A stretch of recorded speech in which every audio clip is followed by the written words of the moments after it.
ನಮಸ್ಕಾರ ಸ್ನೇಹಿತರೆ. ಇವತ್ತಿನ ವಿಷಯ ನಮ್ಮ ಲಕ್ಕು ಯಾವ ಬೇಕಾದರೂ ಚೇಂಜ್ ಆಗ್ಬೋದು ಅಂತ. ಈ ಕತೆ ಒಂದು ಸ್ಟಾರ್ಟ್ ಮಾಡೋಣ. ಒಂದು ಸಣ್ಣದಾದ ಕತೆ. ಒಂದು ಸಾರಿ ಒಬ್ಬ ಭಿಕ್ಷುಕ ಕೂತಿದ್ದ. ಅದರ ಪಕ್ಕದಲ್ಲಿ ಇನ್ನೊಬ್ಬ ಭಿಕ್ಷುಕ ಉದಾರತೆಯಿಂದ ಎಲ್ಲರದ್ದು ಭಿಕ್ಷೆ ಬಿಡ್ತಿದ್ದ. ಇನ್ನೊಬ್ಬ ಭಿಕ್ಷುಕ ಅವನನ್ನು ಕಾಪಿ ಮಾಡಿ ಇವನು ಭಿಕ್ಷೆ ಬಿಡ್ತಿದ್ದ. ಹೀಗೆ ಬಿಡಬೇಕಾದ್ರೆ ಒಬ್ಬ ಶ್ರೀಮಂತ ವ್ಯಕ್ತಿ ತನ್ನ ಚೀಲದಲ್ಲಿ ಜೋಳ ತುಂಬಿಕೊಂಡು ಹೋಗ್ತಿರ್ತಾನೆ. ತುಂಬಿಕೊಂಡು ಹೋಗ್ಬೇಕಾದ್ರೆ ಆ ಟೈಮಲ್ಲಿ ಇವರಿಬ್ಬರು ತಟ್ಟೆ ನೋಡ್ತಾನೆ. ಒಂದು ಬುಟ್ಟಿ ಥರ ಇರುತ್ತೆ, ಭಿಕ್ಷೆ ಬಿಡ್ತಾ ಇರ್ತಾನೆ. ಆ ಟೈಮಲ್ಲಿ ಅವನು ಏನು ಮಾಡ್ತಾನೆ, ಆ ಶ್ರೀಮಂತ ಇಬ್ಬರಿಗೂ ಆ ಬುಟ್ಟಿ ತುಂಬುವಷ್ಟು ಜೋಳನ ಹಾಕ್ತಾನೆ. ಇಬ್ಬರಿಗೂ ಹಾಕಿದ್ಮೇಲೆ ಆ ಇನ್ನೊಬ್ಬ ವ್ಯಕ್ತಿ ತುಂಬ ವಿನಮ್ರತೆಯಿಂದ ನಮಸ್ಕಾರ ಮಾಡಿ ಎಲ್ಲ ಮಾಡಿ ಧನ್ಯವಾದಗಳು ಹೇಳಿ ಹೋಗ್ತಾ ಇರ್ತಾನೆ. ಆಮೇಲೆ ಇನ್ನೊಬ್ಬ ಕೂತಿದ್ದಾನಲ್ಲ ಆ ಕಡೆ, ಅವನು ಈ ಮನಸ್ಸಲ್ಲಿ ಕೂತಾನೆ, ಇವನು ಶ್ರೀಮಂತ, ಇವನ ಹತ್ರ ಜೋಳಿದೆ, ಇವನು ಕೊಟ್ಟಿದ್ದೇನೋ ಏನೇನು ಕುಕ್ಕರ್ಗೆ ಕೊಟ್ಟಿದ್ದಾನೆ, ಹಂಗೆ ಮನಸ್ಸು ಅಂದ್ಕೊಂಡು ಧನ್ಯವಾದ ಹೇಳಿ ಅವನು ಹೋಗ್ತಾ ಇರ್ತಾನೆ. ಹೋಗ್ಬೇಕಾದ್ರೆ ದಾರಿಯಲ್ಲಿ ಒಬ್ಬ ಶ್ರೀಮಂತ ವ್ಯಕ್ತಿ ಎದುರಿಗೆ ಬರ್ತಿರ್ತಾನೆ. ಅತಿ ಒಳ್ಳೆ ಬಿಳಿ ಬಟ್ಟೆ, ಚೆನ್ನಾಗಿರೋ ಬಟ್ಟೆ ಹಾಕ್ಕೊಂಡು ನಡ್ಕೊಂಡು ಬರ್ತಾ ಇರ್ತಾನೆ. ಬರಬೇಕಾದ್ರೆ ಅವನೇನು ಕೇಳ್ತಾನೆ, ಫಸ್ಟ್ ನೀವು ಭಿಕ್ಷುಕ ಹತ್ರ ನನಗೊಂದು ಏನೇನು ನಿನ್ನ ಬುಟ್ಟಿಯಲ್ಲಿ ನನಗೆ ಇಷ್ಟು ಕೊಡು, ಒಂದು ಮುಷ್ಟಿ ಎಷ್ಟು ಕೊಡು ಅಂತಾನೆ. ಆವಾಗ ಅವನು ಫಸ್ಟ್ನಿಂದ ಒಳ್ಳೆ ಭಿಕ್ಷುಕ ಮಾಡ್ತಾನೆ, ತನ್ನ ಮುಷ್ಟಿಲಿ ಎಷ್ಟು ಬರುತ್ತಲ್ಲ ಅದನ್ನು ಅವನು ಬಾಕ್ಸಿ ಮಾಡಕ್ಕೆ ಹೇಳ್ತಾನೆ. ಆ ಬಾಕ್ಸಲ್ಲಿ 2 ಬಾಕ್ಸಿ ಹಾಕ್ತಾನೆ. ಹಾಕಿ ಏನು ಕೇಳಲ್ಲ ಅವನು, ಈಗ ನನಗೂ ಸಿಕ್ಕಿದೆ ಅವನಿಗೆ ಸಿಗಲಿ ಅಂತ ಹೇಳ್ಬಿಟ್ಟು ಅವ್ನು ಹೋಗ್ತಾನೆ. ಮುಂದೆ ಹೋಗ್ತಿರ್ಬೇಕಾದ್ರೆ ಇನ್ನೊಬ್ಬ ಸಿಗ್ತಾನೆ. ಅದನ್ನು ಅಥವಾ ಬಿಳಿ ಬಟ್ಟೆ ಹಾಕಿರ್ತಲ್ಲ ಮನುಷ್ಯ, ತನ್ನ ಜೋಡಿ ಹಾಕೋತಾನೆ. ನೆಕ್ಸ್ಟ್ ಅವನ ಹತ್ರ ಹೋಗ್ತಾನೆ. ಹೋಗ್ಬಿಟ್ಟು ನಿನ್ನ ಬುಟ್ಟಿಯಲ್ಲಿ ಏನಿದೆಯಲ್ಲ ಅದನ್ನು 2 ಬಾಕ್ಸಿ ನನ್ನ ಮುದ್ರಲ್ಲಿ ಹಾಕು ಅಂತಾನೆ, ನನ್ನ ಬಾಕ್ಸಲ್ಲಿ ಹಾಕೊಂತಾನೆ. ಅವಾಗ ಆ ಭಿಕ್ಷುಕ ದುರ್ಗಕರ, ನಾನೇ ಭಿಕ್ಷೆ ಬಿಡ್ತಿದ್ದೀನಿ, ನಾನು ಶ್ರಮಪಟ್ಟು ಇದು ಮಾಡಿದ್ದು, ಆಮೇಲೆ ಇವನಿಗೆ ಏನಾಗಿದೆ, ಒಳ್ಳೆ ದಟ್ಪುಟ್ಟಾಗಿದ್ದಾನೆ, ಒಳ್ಳೆ ಬಟ್ಟೆ ಹಾಕಿದ್ದಾನೆ, ಶ್ರೀಮಂತ ಇದ್ದಂಗಿದ್ದಾನೆ, ಇವನಿ ಹಾಕ್ಬಿಡ್ಬೇಕು ನಾನು ಅಂತ ಹೇಳ್ಬಿಟ್ಟು ಆ ಬುಟ್ಟೆಲಿ ಇರುತ್ತಲ್ಲ ಒಂದೇ ಒಂದು ಅಗಳ ಅಥವಾ ಒಂದು 2 ಅಗಳು ತೆಗೆದು 2 ಬಾಕ್ಸೆ ಕೇಳಿದಲ್ಲ, 2 ಕಾಳು ತಗೋ ಅಂತ 2 ಕಾಳು ಹಾಕ್ತಾನೆ.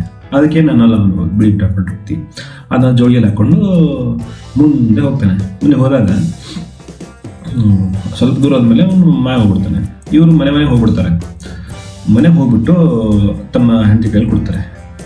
ಫಸ್ಟ್ನೇ ಭಿಕ್ಷಾಗ ಕೊಡ್ತಾನೆ, ತೊಗೊಂಡು ಹೋಗಿ ಮನೆ ಇಡ್ತಾಳೆ.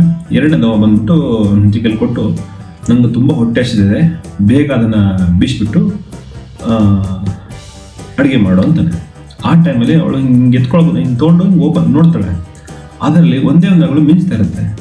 ಏನು ಅಂತ ನೋಡ್ತಾಳೆ ಅವಳು ಹೆಂಡತಿ. ನೋಡಿದ್ರೆ ಅದು ಬಂಗಾರದಾಗಿರುತ್ತೆ. 2 ಅಗಳು ಬಂಗಾರ ಆಗಿರುತ್ತೆ. ಆವಾಗ ಅವಳು ಶಾಕ್ ಆಗಿ ಆ ಕಡೆ ಈ ಕಡೆ ನೋಡೋಕೆ ಶುರು ಮಾಡ್ತಾಳೆ. ಏನಿದು ನನ್ನಷ್ಟು ಭಿಕ್ಷುಕ ತೋರಿಸ್ತಾಳೆ.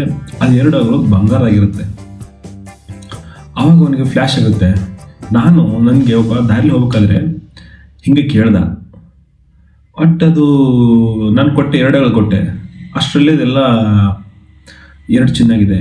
ಇನ್ನು ಬೇರೆಯವ್ನು ಇನ್ನೊಬ್ಬ ಇದಲ್ಲ, ಅವನು ಎಷ್ಟು ಕೊಟ್ಟ ಅಂತ ಅವ್ನ ಮನೆಗೆ ಓಡೋಗ್ತಾರೆ.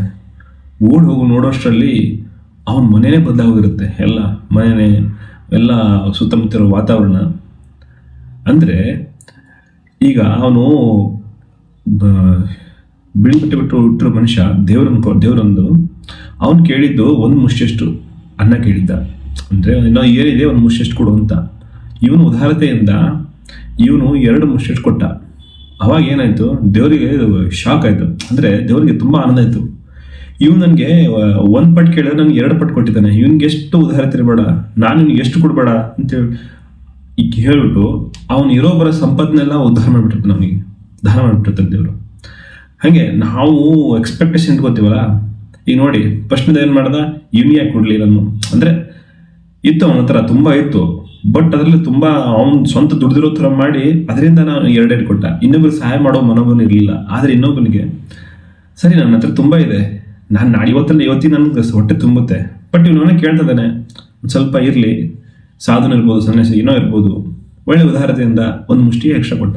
ಅಂದರೆ ಯಾವಾಗ ನಮ್ಮ ಲಕ್ ಬದಲಾಗುತ್ತೆ ಗೊತ್ತಿಲ್ಲ. ನಮ್ಮ ಎಫರ್ಟ್ನ ನಾವು ಹಾಕ್ತಾ ಇರಬೇಕು, 1 to 2 ಹಾಕ್ತಾ ಇರಬೇಕು. ಏನೇ ಒಂದು ಕೆಲಸ ಮಾಡಿದ್ರು ಡಬಲ್ ಎಫರ್ಟ್. ಅಂದರೆ ಈಗ ನಮ್ಮ ಹತ್ರ ಟೈಮ್ ಇಲ್ಲ, ಟೈಮ್ ಇಲ್ಲ, ಬಟ್ ಅದೇ ನಮ್ಮ ಅಡ್ಜಸ್ಟ್ಮೆಂಟ್ ಮಾಡ್ಕೊಂಡು, ಒಂದು ಚಾರ್ಟ್ ಮಾಡಿಕೊಂಡು, ಟೈಮ್ ಮಾಡಿಕೊಂಡು ಒಂದು ಕೆಲಸನ ಫಸ್ಟ್ ಮಾಡಿ ಮುಗಿಸೋದು. ಫಸ್ಟ್ ಯಾವ್ದು ಇಂಪಾರ್ಟೆಂಟ್ ಇರುತ್ತಲ್ಲ ಅದನ್ನು ಮಾಡಿ ಮುಗಿಸೋದು. ಅದಕ್ಕೆ 100% ಡಬಲ್ ಎಫರ್ಟ್ ಹಾಕೋದು. ಈಗ 1 ಮಾಡ್ತಾಯಿದೆಯಾ, ಇನ್ನೊಂದು ಎಕ್ಸ್ಟ್ರಾ ಹಾಕೋ ಎಫರ್ಟು, ಹಾಗೆ ಆಗುತ್ತೆ, ಸಕ್ಸಸ್ ಆಗುತ್ತೆ. ದೇವರು ಆಟೋಮೆಟಿಕ್ ಕೊಟ್ಟೆ ಕೊಡ್ತಾನೆ. ನೀನು 1 ಪಟ್ಟು ಮಾಡಿದ್ರೆ ಅವ್ನು 2 ಪಟ್ಟು ಕೊಡ್ತಾನೆ.